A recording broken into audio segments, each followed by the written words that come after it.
Hey everybody, I've got a bit of an unusual one this time. I did a recording a while ago of this flight into Gibraltar from Casablanca, and it wasn't one of my best flights, let's just put it like that. It started off okay, cruised okay, started my descent okay, turned in over Spain. You have to go where there's a marker, which is a VORDME marker over here, which is VJF, which is on the Spanish mainland. And the flight plan had me hitting that, then turning back out to sea again and coming back in, so it was a sort of 90-degree dogleg. So turn back on yourself by 140 degrees, and then do a 90-degree dogleg into runway 9. Runway 9 runs... I think it's basically from there's a little bay to the side of Gibraltar, and that runs across the land bridge. The runway's very short, let's put it like that, so it's quite a tight and difficult landing. Not as bad as some of the other ones, but this one was particularly bad because as we got towards the mouth of the Med, I could see that there was a lot of cloud, and this cloud was a big pile of cloud, and it was just over Gibraltar. There was nothing anywhere else, and this smacks of where the flight sim was a couple of years ago, when whatever your destination was, when you got there, it'd be covered in cloud. It's just, there'd be clear skies all the way around you for 100 miles in each direction, but just ahead of you where you were landing, there would just be a circle of cloud over your landing area. And it felt a bit like that. I was just a bit worried and started to get down there. And I could see there were breaks enough for me to be able to maybe get a look at the runway. And the problem with this is that that it got me cleared in for visual approach. So I had to be able to, one, see the runway and tell them I could see the runway, and then actually land on the runway. So it sort of went well to start with. And then as I started to turn in, the cloud just rolled in. And when I was trying to line up for finals, I couldn't see where the runway was. So having already said I can see the runway, I just hit a bank of cloud, the runway just disappeared. And when I came out on the other side of it, I'd gone slightly to the left, I believe. So I corrected by coming back round to the right, overshot it. Didn't notice I'd left my speed up. I think when I took the autopilot off, I didn't trim the throttles, so we were still at climb almost in the throttles. So, like 80% boost. So we sped up pretty quickly. And before I knew what was going on, I was getting an alarm to tell me that I was overspeeding. So I had to do a go around, which I've never done a go around here. And it was a bit of a problem, it turns out. So, I'll put a couple of these, as you can see, that clip was just there of me just doing the first go-around. So the first go-around you announces to the tower at the airfield, which is in this case Gibraltar, and I told them I was doing a go-around. I was then handed off to Madrid Control, and Madrid Control, I also had to tell them that I was doing a missed approach, and I was going to do a go-around. So they told me, to expect to be vectored back in for runway 9 again, and I was just going to fly a 360 to the right to keep it over the ocean, and just fly around and come back in. Probably 30-40 miles, 15-minute flight. So I started to look at this, and I'm realising, just hang on a minute. That's not right. There's something wrong with the fuel. So where we join, I'm starting to panic because not only can I see there's something wrong with the fuel, I'm also starting to get warnings. So here we go. Gibraltar Tower Speedbird Bravo Alpha 1111 miles east inbound visual runway 09er approach. So that ping is my first warning, and it's telling me that there's something wrong with the fuel. At this point I was very confused because I could see that there was 650 in each of the outer tanks, but they weren't going into the inner tanks for some reason. And I figured they'd sort themselves out a little while, maybe just been a bit low or slow. But normally they just start to flow to the inner tanks, Gibraltar Tower Speedbird and then Bravo from the Alpha inner 111 tanks is the going fuel missed. gets pumped out into the engines. So we'll just do a quick pause and I'll show you what I mean there. So as you can see here, these two outer tanks are showing 690 in each tank, sorry, not 650. And normally they just automatically flow into the inner tanks, and the inner tanks have the pumps, and then the pumps send it through to the engines and the APU. It's generally not a problem at all. Normally they would have already started filling up these inner tanks, but they haven't. So I figured, well, maybe because I'm using the experimental version of fly-by-wire's A32NX, it's just, maybe it's a 50 kilogram. When it gets to 50 it'll do it. Maybe it's when it gets to 0 it'll do it. But then I started, obviously the systems are warning me now that, you know, the fuel's getting really bad. And I'm thinking, but it's not. I've got 1.3 tons. I'm fine. Oh my dear, no. 118.275 Speedbird Bravo Alpha 111. Goodbye.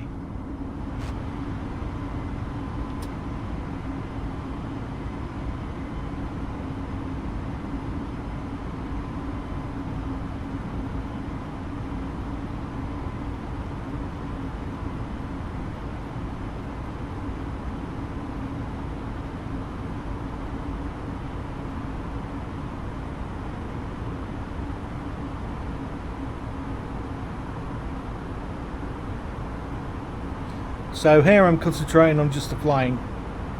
I'm going to try and make my turns out and do my sort of right-handish circuit. And just checking the flight plan to make sure maybe I should be putting in the flight plan. And then I'm looking back at the fuel again, checking where I'm going.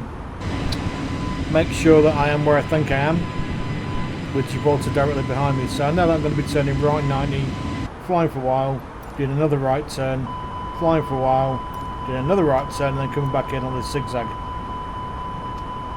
And then it starts to get really bad, and I've no idea what's going on.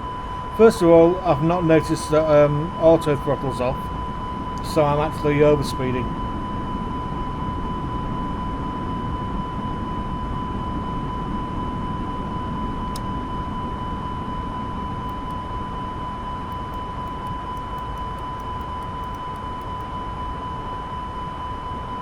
That's just me panicking, thinking, why won't it turn off? Well, because you're still overspeeding. So we just got the speed below, so we're okay now.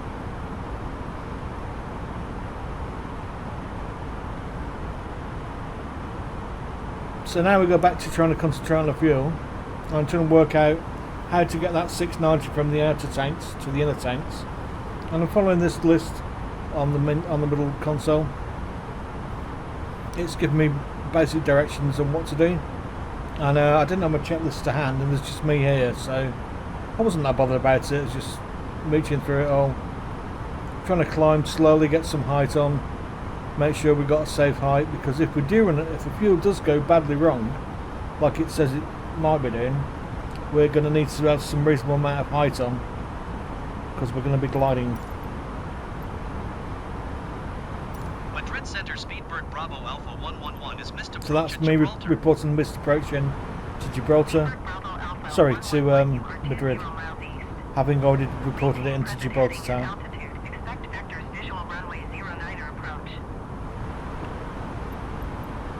Maintain present heading and altitude. Expect vectors visual runway 09er approach Speedbird Bravo Alpha 111. And that's it. Panic time.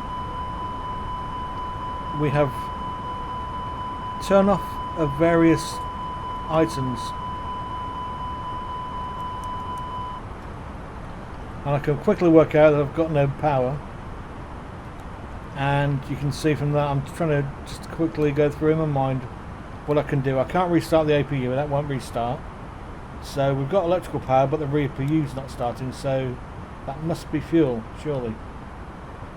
So having that 690 in the outer tanks, I'm still concerned as to why it's just, that's me extending the rat without realising it had already done it automatically. And I hadn't noticed I've got a pack 1 fault there. We'll come back to that one in a little while.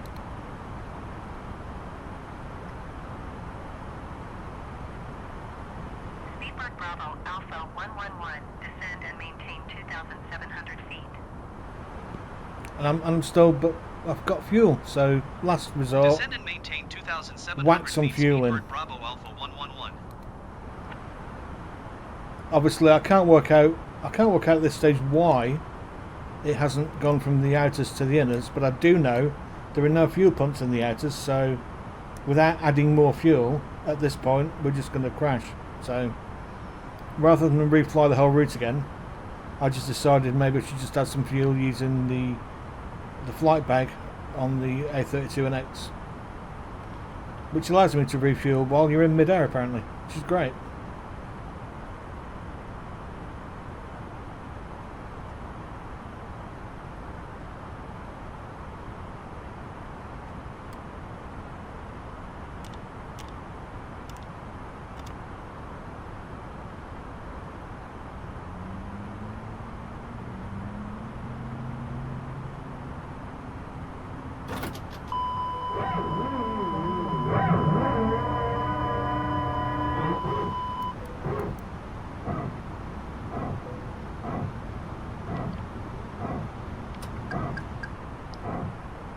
So I've already trimmed the aircraft so that I know that we're roughly flying along fairly flat.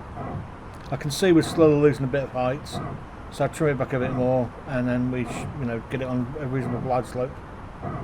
We've got 10,000 feet, so we're not going to die immediately, and I can carry on trying to do the problem solving.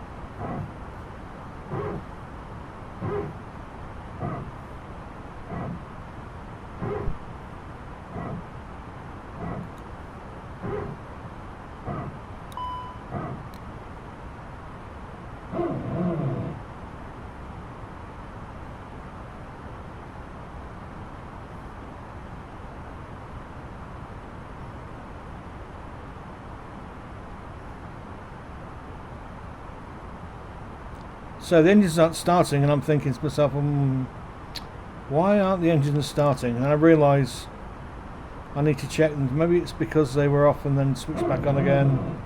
Something's been done out of sequence. I can't quite work out what it is that's been done out of sequence. They're trying to start, but obviously they can't start, so I don't have my checklist once again, so I can't check to see what the procedure is for an in-flight restart.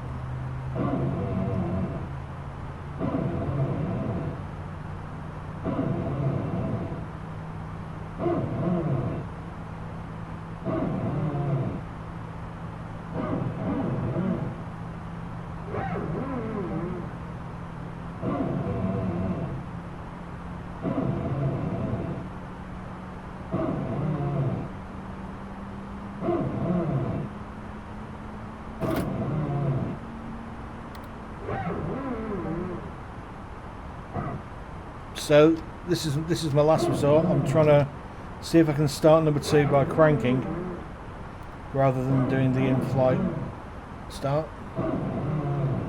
But I've no idea what cranking does, so I don't know why I did that. It was just a panic, I think. I assumed that number 1 hadn't started, but it looks like it had started. It's just that I didn't know what I was doing. So.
That's probably not the correct way to check if you've got hydraulics back, but that was me checking the hydraulics.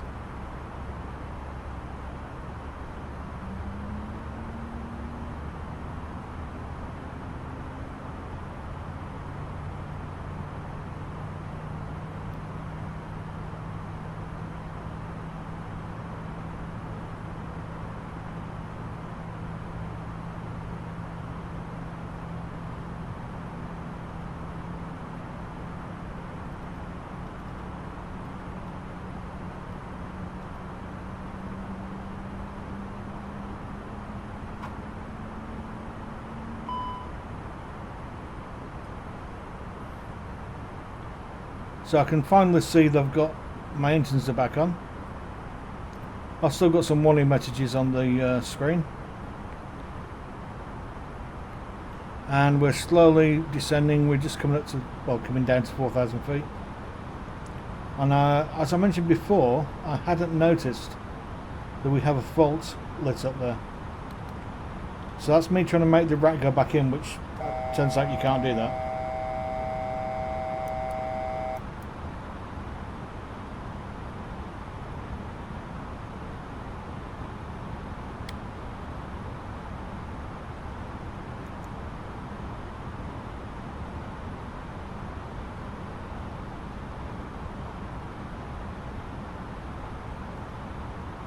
So I'm now trying to work out why we're still descending.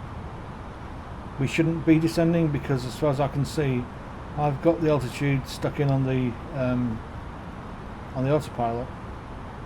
The autopilot's engaged, both throttle and everything on that VDAV. So why aren't we trying to maintain 4,000 feet? That's what's going through my brain now.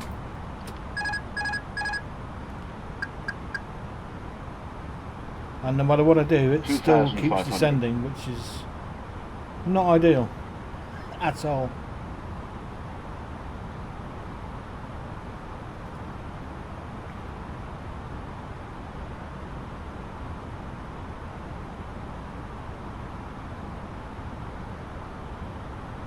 Speedbird Bravo Alpha 111, you are 600 feet below your assigned altitude.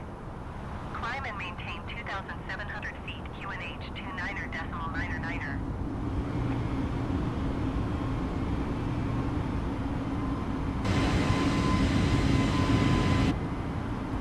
So last resort is to go manual. 2,700 feet, Speedbird Bravo Alpha 111.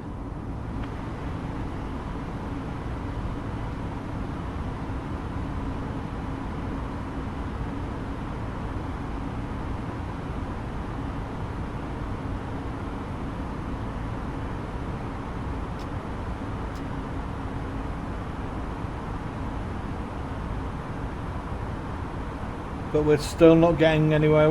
We're still descending, and I can feel that sea getting closer and closer, and I'm thinking to myself, I have no idea what's going on here. As far as I can tell, everything should be working, but it's not, so there must be a fault somewhere that I haven't noticed.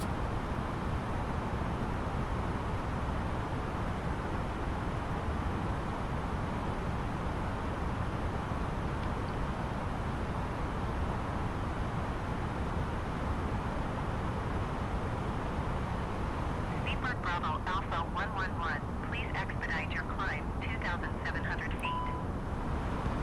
Speedbird Bravo Alpha 111, contact Casablanca Center on 125.1.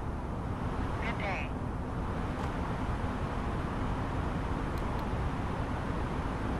.1, Speedbird Bravo Alpha 111. Goodbye. So now I'm starting to panic again, because I have, as far as I can see, run out of all my options. I've checked everything. I can't see any faults. Nothing appears to be wrong with the aircraft. It's not climbing anymore. And it keeps telling me, no, you can't do that. I think basically because it's in LM mode.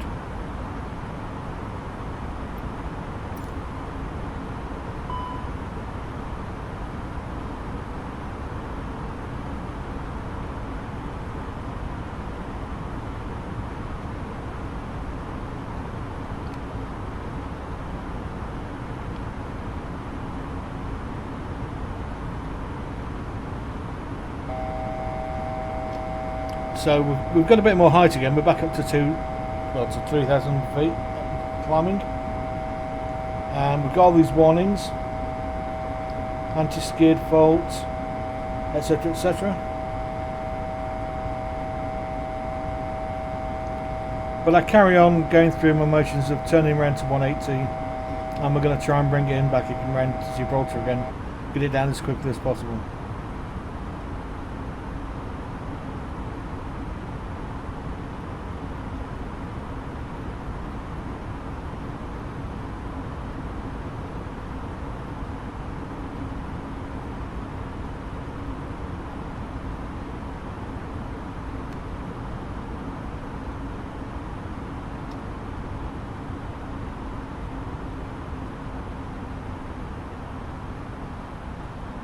So we know speed is managed and seems to be working okay. I'd had it set to 220, I believe was the last setting I'd put in there.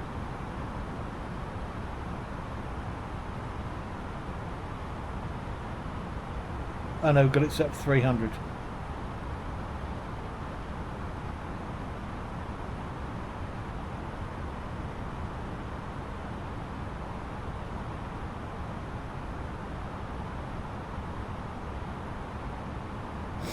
So now I'm thinking, well, it's not even trying to do 300, so Casablanca Center, Speedbird Bravo Alpha 111 is at this just doesn't make 7,900 any feet, sense. descending 2,700 feet. But it's in manual mode, so we can still fly it manually, so we're okay. Casablanca Center QNH 29.907 radar contact continue. Casablanca Center, Speedbird Bravo Alpha 111 requesting vector to next waypoint. Speedbird Bravo Alpha 111 turn right heading tree 0.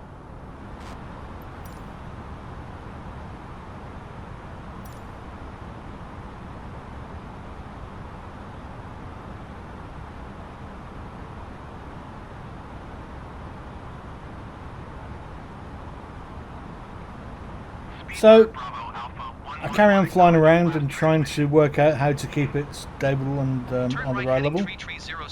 And after a while I think, well, you know, maybe there'll be something else will come along. I'm just going to fly it in a manual now and that should be it.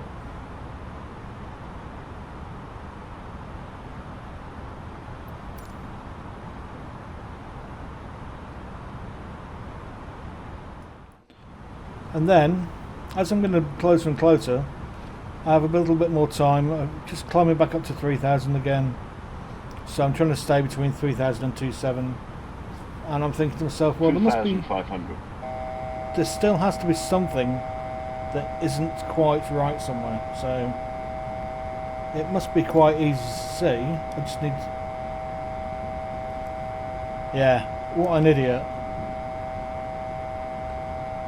The FAC wasn't on. It turned itself off as it had a fault, and it hadn't turned itself back on, so I had to turn it off and back on again. So if something doesn't work, turn it off and turn it on again, and that makes it work. Yay! Even in the Airbus. 111 contact Madrid Center on 118.275. Good day. 118.275 Speedbird Bravo Alpha 111. Goodbye. So it now looks like everything's back to normal. Everything seems to be working okay. Although there is some sort of brake fault. It's telling me there's 1,000 psi. And I'm like, well, I don't know what that means. Does that mean it's too high or it's too low? No clue. Let's just turn the pump on. So turn on electric pump. And checking in the green now. Over on the accumeter over there by the wheels up, wheels down stick. I can see that it's in the green, so we're fine. So we're just going to that's cleared itself. So maybe it was a fault from earlier that's cleared now because hydraulics are back on. Not too sure, but everything looks okay. I've stopped getting error messages. The only thing I'm going to be aware of is that I am a bit slow. The rat's out, and it's going to limp mode me back to where I want to be.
I had tried fiddling with the autopilot to get it to recognise the flight plan I was trying to put in, because I was trying to put direct to one of the outer markers, X-ray marker there you can see on the VFR map, and then try and fly it in from X-ray, but it wouldn't let me even get the route set in. So obviously the sim has an issue. Once you've overflown, if you go around, once you've overflown your destination on the flight plan, it just doesn't seem to want to work properly. Same as if you try and change the flight plan, then that also can cause problems. So I was having problems with importing a SimBrief flight plan.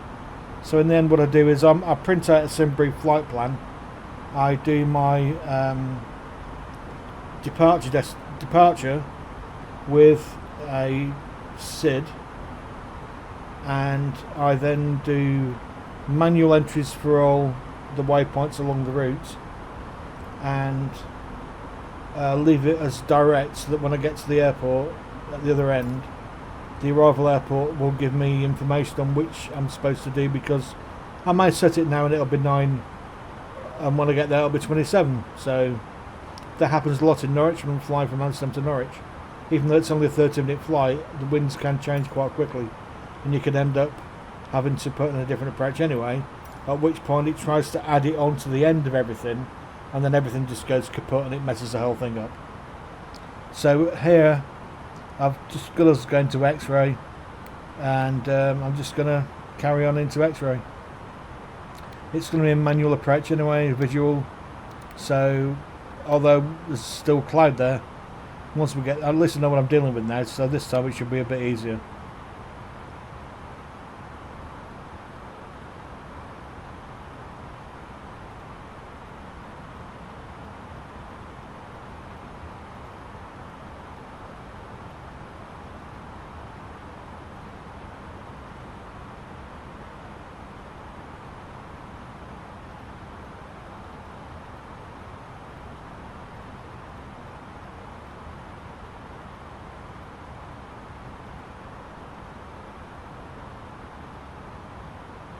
$2,500. So flaps are out and we're starting to turn in. Any second now we're going to hopefully come out of this massive lump of cloud we're stuck in.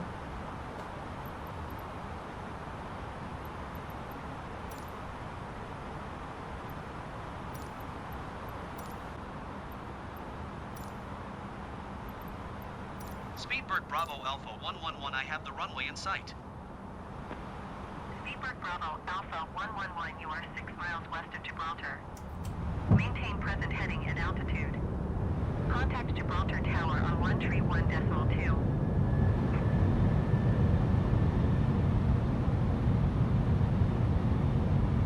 Maintain present heading and altitude. Tower on 131.2, Speedbird Bravo Alpha 111.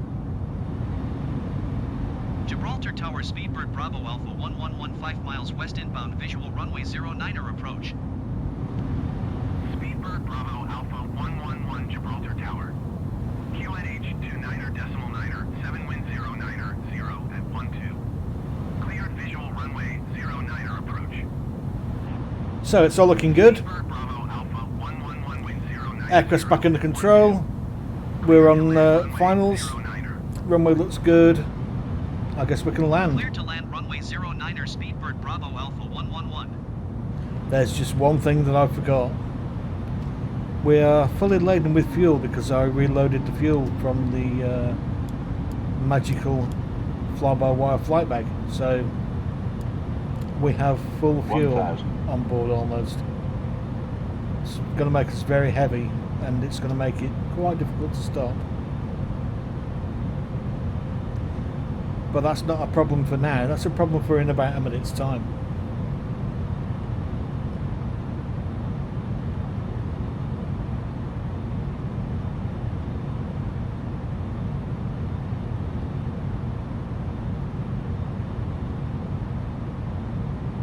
$400.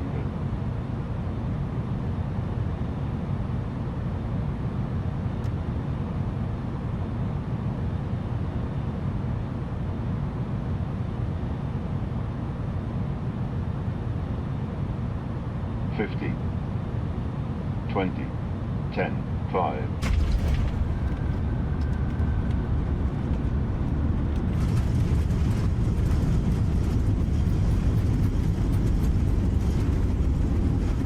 Come on, baby, stop. No, I don't want to go into the water. No. Speedbird Bravo Alpha 111 exit runway when able.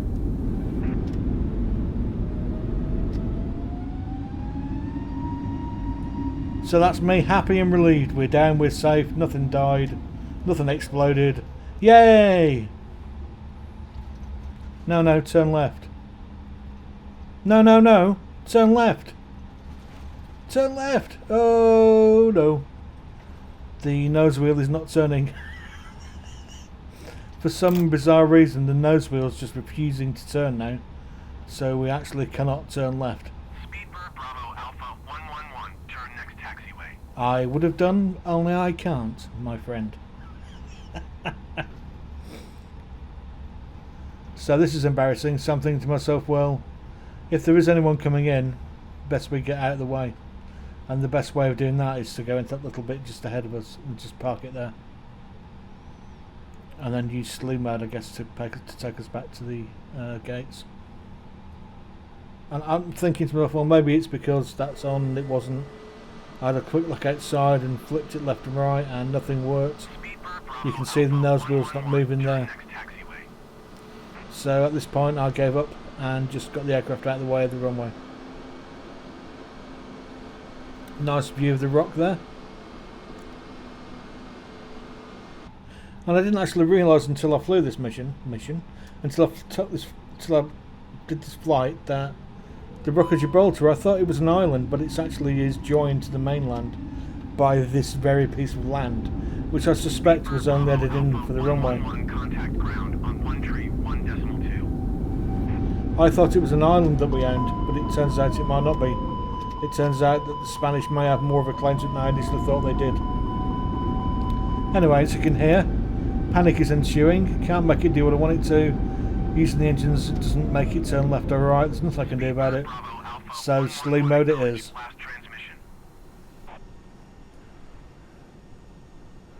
So, I don't know if you noticed, but as I was coming into land, just about 200 feet above the runway, to my left side of the runway, something was hovering over there. So I think someone was watching me in a helicopter or something, and they got a wonderful view of my stupid landings. Anyway, thanks for watching. Catch you next time. Goodbye.